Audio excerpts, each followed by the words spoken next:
December 6, 1941. Hitokapu Bay, Kuril Islands. Lieutenant Zenji Abe stood on the frozen flight deck of the aircraft carrier Akagi, watching his breath form clouds in the Arctic air. In his leather flying jacket pocket, pressed against his chest, lay a farewell letter to his wife and a lock of his hair, prepared according to Japanese custom for his funeral if he did not return. He had written the final lines that morning: "If I do not return, know that I served with honor." But beneath the ritual of duty, a question lingered, one he dared not voice aloud. The Americans we are about to attack, are they truly the weakened, unprepared nation our commanders have described?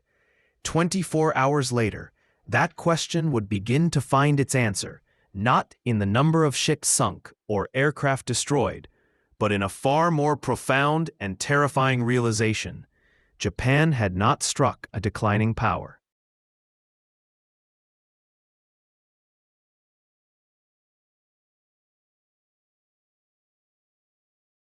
It had awakened an industrial colossus whose capacity for production, repair, and mobilization defied not only Japanese intelligence estimates, but comprehension itself. The path to Pearl Harbor had been paved not with confidence, but with desperation. On July 26, 1941, President Franklin D. Roosevelt froze all Japanese assets in the United States and imposed a total embargo on oil exports. Britain and the Dutch government in exile, which controlled the oil-rich East Indies, followed immediately. In a single stroke, Japan lost access to 80% of its petroleum supply. Its carefully stockpiled reserves, approximately 50 million barrels, would last 18 months in peacetime, but less than 12 months in wartime, given the fuel demands of its Navy, Air Force, and mechanized army. Without secure access to oil, the empire's expansion into Southeast Asia. Admiral Isoroku Yamamoto, Commander-in-Chief of the Combined Fleet, understood this better than most. He had studied economics at Harvard from 1919 to 1921. He had served as naval attaché in Washington and traveled extensively through the American industrial heartland. Detroit, Pittsburgh, Chicago. He had seen the scale of American manufacturing, the depth of its resource base, and the resilience of its democratic institutions. In a private letter, dated January 1941, he wrote, "Should hostilities break out between Japan and the United States, it would not be enough that we take Guam and the Philippines, or even Hawaii and San Francisco. To make victory certain, we would have to march into Washington and dictate the terms of peace in the White House. I wonder if our politicians have confidence as to the final outcome and are prepared to make the necessary sacrifices." He knew this was impossible. Yet when the decision for war was made, Yamamoto, a patriot bound by duty, designed the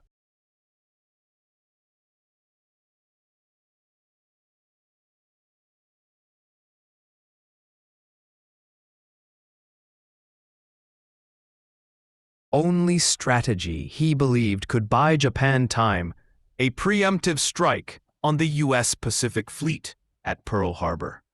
His plan was brutally clear: destroy the American battleships, the core of the Pacific Fleet, and cripple air power on Oahu. This would grant Japan 6 to 12 months to seize the oil fields of the Dutch East Indies, the rubber plantations of Malaya, and the mineral resources of Burma and the Philippines. With these secured, Japan could negotiate a peace from a position of strength before American industry fully mobilized. It was a gambler's strategy, reliant on surprise, precision, and luck. And like most gambles against overwhelming odds, it would fail. The first air fleet departed Hitokapu Bay on November 26, 1941. It consisted of 6 aircraft carriers: Akagi, Kaga, Soryu, Hiryu, Shokaku, Zuikaku, 2 fast battleships, 3 cruisers, 9 destroyers, 7 fleet oilers, and 3 submarines.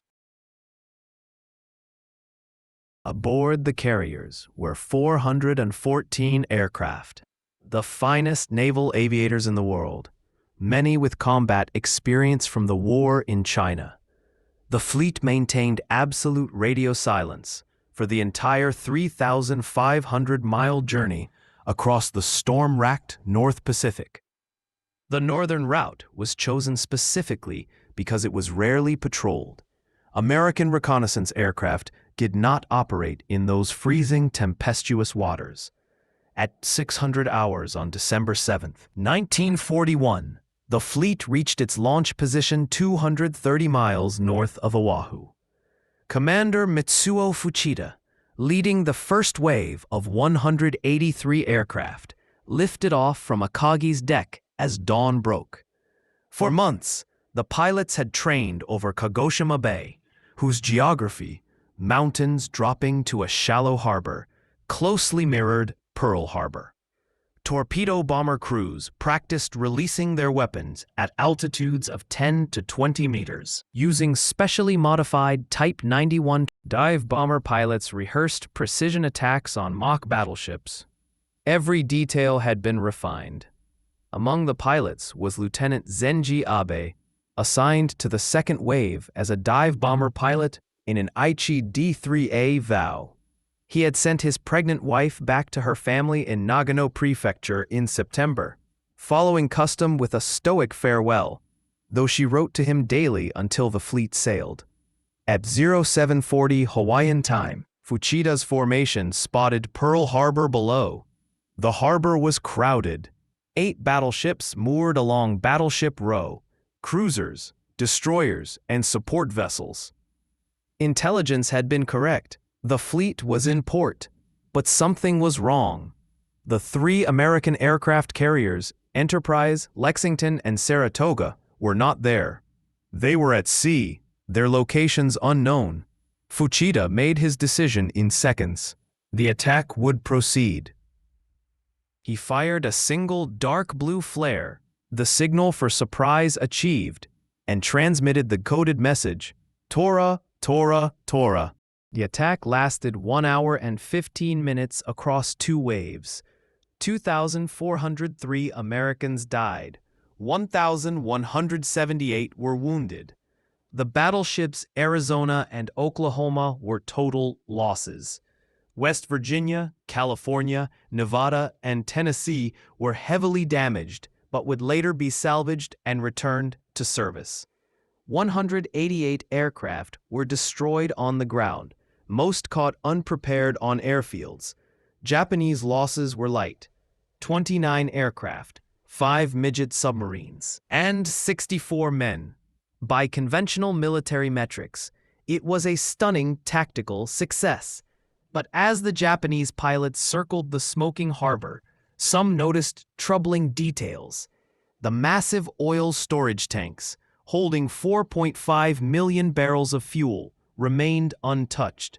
The submarine base, naval hospital, repair facilities, and dry docks were intact, and the 3 carriers were still at sea, their air wings undamaged. The objective had been achieved. Surprise was lost. American defenses were alert. The carriers must withdraw before U.S. forces located them. This decision was tactically prudent, but strategically catastrophic.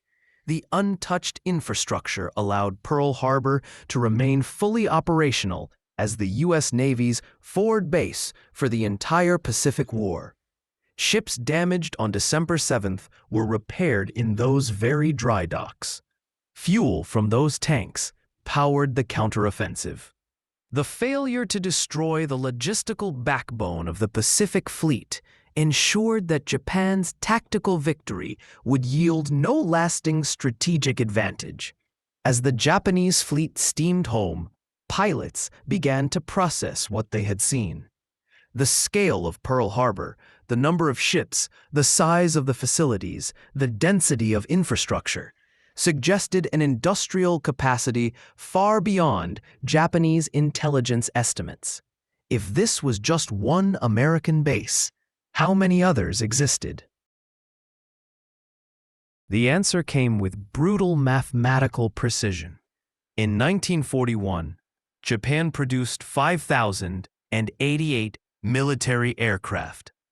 The United States produced 19,433, nearly 4 times more.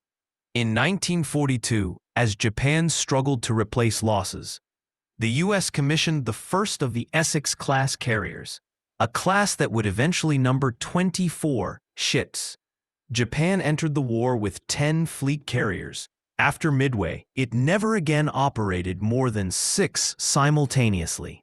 By 1943, American factories were producing 8,000 to 9,000 aircraft per month. Japan's total annual output that year was 16,000, less than the U.S. produced in 2 months. The SS Robert E. Peary, a Liberty ship, was built in 4 days, 15 hours, and 29 minutes in November 1942 as a publicity stunt. But even at aircraft production was equally lopsided. In 1944, the U.S. produced 96,000 aircraft. At the Willow Run plant in Michigan, operated by Ford Motor Company, a B-24 Liberator bomber rolled off the assembly line every 63 minutes, 24 hours a day. Each bomber contained 1.55 million parts. American workers, many of them women and teenagers, assembled them faster than Japanese factories could produce fighters to oppose them. By mid-1943, Japanese pilots encountered a new reality. American forces operating with seemingly unlimited resources. At the Battle of the Philippine Sea in June 1944, Task Force 58 deployed 15 carriers and 900 aircraft. Japanese defenses, manned by hastily trained replacement pilots, following the catastrophic losses at Midway, the Solomons, and the Gilberts, were overwhelmed. In what American pilots grimly dubbed the Great Mariana, the industrial machine was now operating at a pace that made Japanese resistance mathematically impossible. Japanese pilots wrote home in despair. "Where are all these aircraft coming from? We shoot them down, and the sky fills with replacements." This was not exaggeration. It was industrial annihilation. By 1945, Japan's situation was hopeless. Although it controlled the oil fields of the Dutch East Indies, American submarines, produced at a rate of 1 every 4 days, had severed the supply lines. Over 500 Japanese merchant ships were sunk in 1943 to 44 alone. Oil tankers lay on the ocean floor by the hundreds. The Imperial Navy, once the world's 3rd largest, was reduced to harbor defense.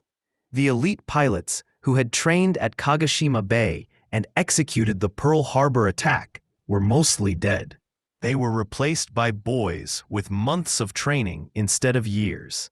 Many were sent on kamikaze missions, a final, tragic admission that conventional air power could no longer compete.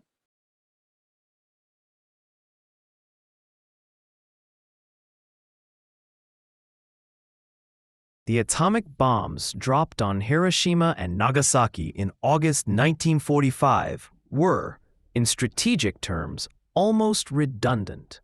Japan's industrial capacity was already destroyed. Its cities were burning from conventional firebombing.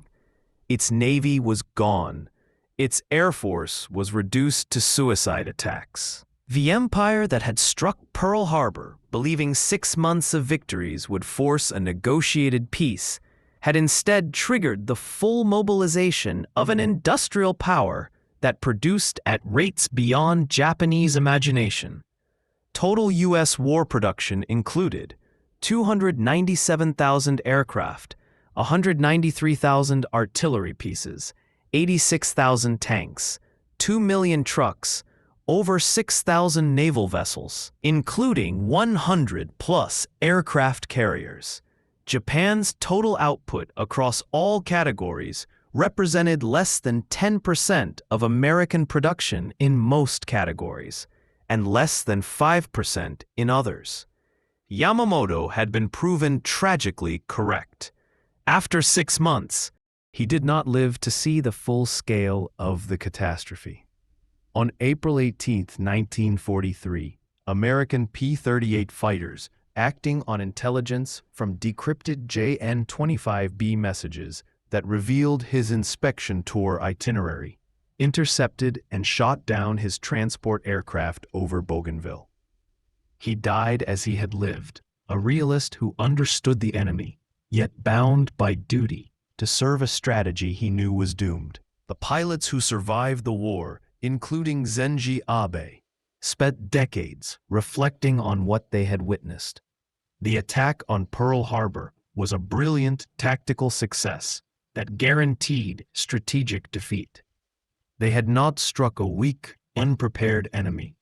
They had struck a sleeping giant, one that once awakened possessed industrial power 17 times greater in gross national income, 5 times greater in steel production, and twice the population of Japan. The oil embargo that pushed Japan toward war had been intended to prevent expansion. Instead, it triggered a conflict that revealed the true hierarchy of global industrial power. The outcome was never in doubt once American production fully mobilized, not because of superior strategy alone, though that played a role, but because of simple, overwhelming, relentless production. American factories built ships faster than they could be sunk. American industry produced aircraft faster than they could be shot down. American shipyards, aircraft plants, and supply chains operated at a scale that rendered Japanese resistance increasingly futile with each passing month. By the time Emperor Hirohito announced Japan's surrender on August 15, 1945, the nation that had struck Pearl Harbor in 1941 had been comprehensively defeated, not by American fighting spirit alone, but by American industrial capacity, operating at levels of global output Japan could never match.